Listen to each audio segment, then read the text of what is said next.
మరి ఏమన్నారు మరి ఏమన్నా ఇవన్నీ మీరు ఏం లేదమ్మా మీ మేడంకి చెప్పండి కలెక్టర్తో మాట్లాడండి ఎవరు కుట్టరు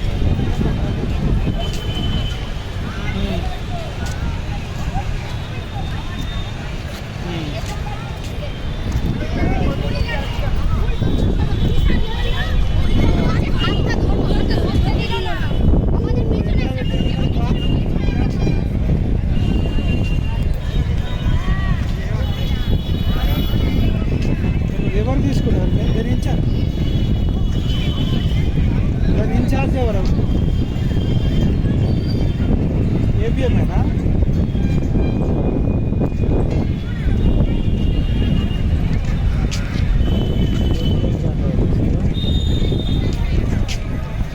డిఆర్డిఏ వాళ్ళే వచ్చింది కానీ అతను మీకు ఇవ్వడానికే వచ్చిండు ఆయన